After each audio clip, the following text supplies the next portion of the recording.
Nouvel échange de prisonniers en Ukraine. Plus de 200 soldats russes et ukrainiens vont pouvoir rentrer chez eux. Un adolescent palestinien et une israélo-britannique ont péri ce lundi en Cisjordanie. La journée a également été marquée par un défilé de colons israéliens. La Chine dit avoir achevé avec succès ses manœuvres militaires autour de Taïwan et que l'indépendance de l'île est incompatible avec la paix. Aux États-Unis, un homme a ouvert le feu dans une banque de Louisville, tuant 4 personnes et en blessant 8 autres. Le tireur est mort.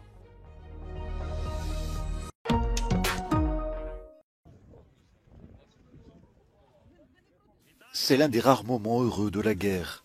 La Russie et l'Ukraine ont procédé à un nouvel échange de prisonniers ce lundi. L'Ukraine a réussi à rapatrier ce groupe de 100 membres de l'armée, de la marine, de la garde nationale et des gardes-frontières. Certains étaient malades ou gravement blessés.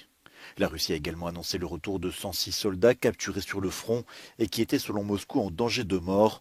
Après un trajet en bus, ils devraient être transportés par avion.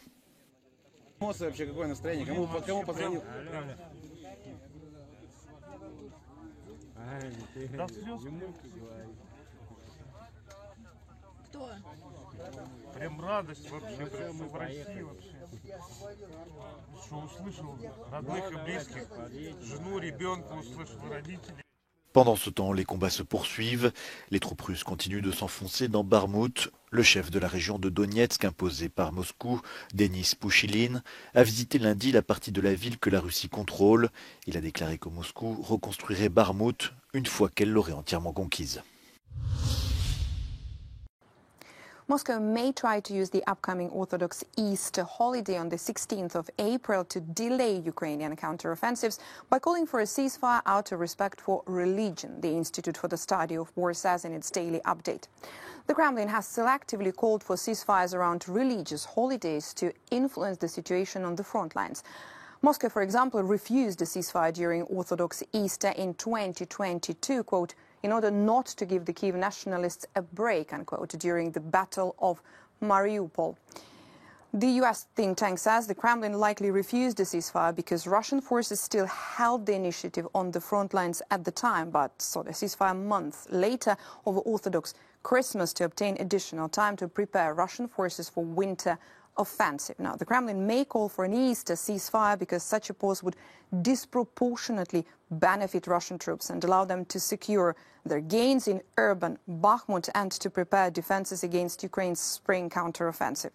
Ukrainian and Russian sources discussed the decreased rate of Russian offensive operations along the entire front line over the past weekend.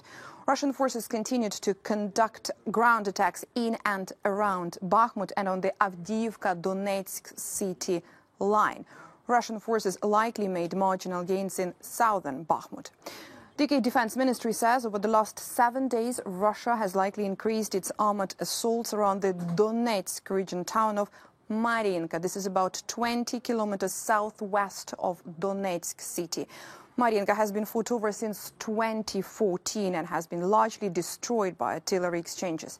It commenced the approaches to Donetsk and the Key Road.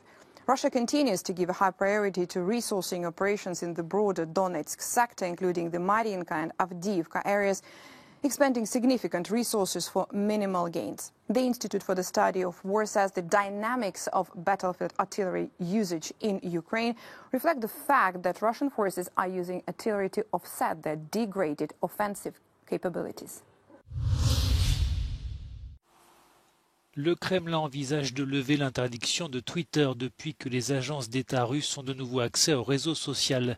Leur compte avait été banni suite à l'invasion russe de l'Ukraine avant qu'Elon Musk ne prenne la direction de Twitter. Depuis vendredi, les utilisateurs de la plateforme peuvent donc à nouveau consulter les comptes du Kremlin ou encore ceux des ministères des Affaires étrangères et de la Défense.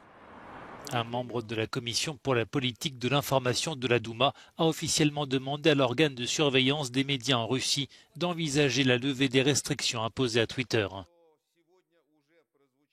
Par ailleurs, la BBC s'est plainte auprès de la plateforme après que son compte principal a été étiqueté comme média financé par le gouvernement, déclenchant la colère du diffuseur britannique qui insiste sur son indépendance.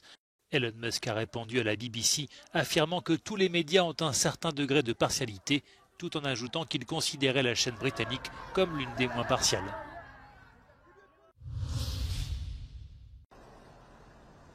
La tension reste vive au Proche-Orient. Ce lundi en Cisjordanie, des milliers de colons israéliens ont défilé vers Eviatar, une colonie juive non reconnue par les autorités israéliennes, pour exiger sa légalisation. Plusieurs ministres et députés étaient présents dans le cortège, dont le ministre de la Sécurité publique, une figure de l'extrême droite israélienne et soutien de la cause des colons en Cisjordanie. Un imposant dispositif policier et militaire a été déployé pour protéger les colons ciblés par des jets de pierre. Depuis plusieurs mois, la région est en proie à un regain de violence. Les affrontements la semaine dernière entre policiers israéliens et palestiniens à l'intérieur de la mosquée Al-Aqsa en plein mois du Ramadan ont attisé davantage les tensions.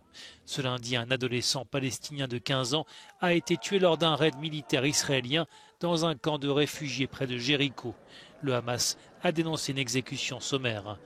Par ailleurs, une Israélo-Britannique de 48 ans a succombé à ses blessures ce lundi après que son véhicule a été touché vendredi par des tirs palestiniens dans le nord-est de la Cisjordanie. Ses deux filles, âgées de 16 et 20 ans, avaient également été tuées dans l'attaque.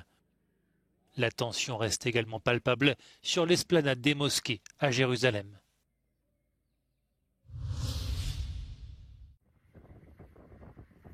Pékin dit avoir achevé avec succès ses exercices militaires autour de Taïwan. Pendant 3 jours, les forces armées taïwanaises étaient en état d'alerte et ont observé 11 navires de guerre et 59 aéronefs chinois simuler le blocus de leur île. With no intention to escalate the situation, the ROC Armed Forces will uphold our sovereignty and maintain our national security in a composed, rational, and thoughtful manner. Meanwhile, our air defense units have remained on high alert. Pour le bouclage total de Taïwan, la Chine a déployé dans le détroit le Shaidong, l'un de ses 2 porte-avions. 我们希望国际社会充分认清台湾问题的实质，坚定恪守一个中国原则，坚决反对各种形式的台独分裂活动。 Durant le week-end, l'armée chinoise a simulé des bombardements sur Taïwan.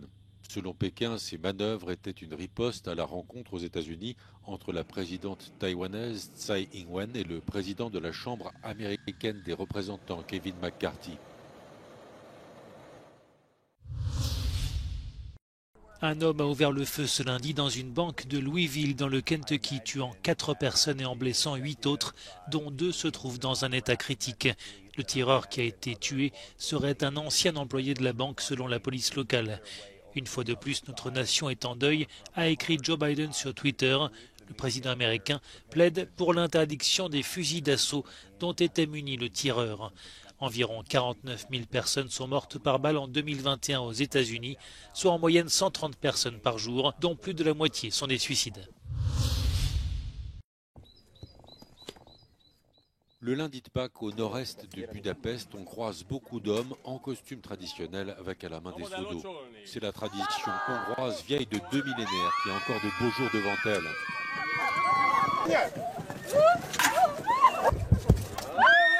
Pour célébrer la fertilité, les femmes en âge d'être mariées sont arrosées d'eau, symbole de purification. Tisztítás, az mindig foglalkoztatta az embereket. Nem csak a magyarokat, hanem az egész földkeresség emberiségét. És ez egy ilyen tisztítás, egy tavaszi megújulásnak a jelképe. Ez a locsolkodás, a lányok pedig, hát ugye, mint a család, őrzői, védői és továbbvivői. Ezért kell, hogy őket megtisztítsuk és meglocsoljuk. Les températures de début avril sont parfois un peu fraîches et la tradition peut paraître un peu cruelle, mais toutes les participantes sont aujourd'hui consentantes et l'eau est parfumée.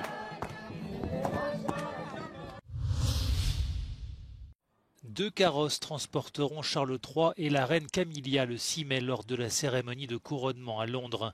Le premier, plus moderne, avait été construit pour le 80e anniversaire de la reine Elisabeth II. Il assurera le trajet de Buckingham jusqu'à l'abbaye de Westminster. Le couple royal effectuera le trajet retour dans le Gold Stagecoach, un carrosse doré traditionnel vieux de 260 ans et moins confortable. This coach will be the centrepiece of the much larger and longer procession from Westminster Abbey back to Buckingham Palace on Coronation Day. The coach is huge. You might be able to tell that from how I'm standing beside it. It's nearly 4 metres tall, it's over 7 metres long. It weighs 4 tonnes. Because of that, it can only be used at a walking pace, which really adds to the majesty and the stateliness of this great royal procession. Outre les 2 carrosses, 3 couronnes seront utilisées lors du couronnement à Westminster, dont les couronnes de Saint-Édouard et de la reine Mary.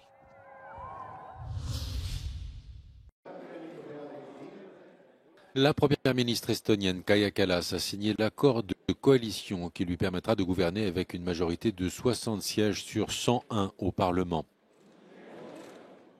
Kaja Kallas est membre du Parti de la Réforme, une formation de centre droit. L'accord de gouvernement est soutenu par les sociodémocrates et les conservateurs du parti Isamaa.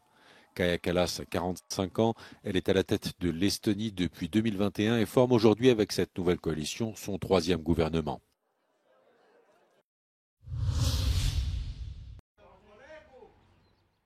L'influenceur controversé Andrew Tate et son frère Tristan sont interrogés par la police roumaine chargée d'analyser le matériel électronique saisi dans le cadre de l'enquête dont ils font l'objet. Andrew Tate, son frère et 2 complices roumaines sont assignés à résidence à Bucarest et soupçonnés de proxénétisme et de trafic d'êtres humains.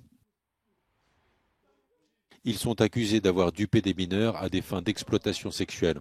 Aucun d'entre eux n'a pour l'instant été inculpé.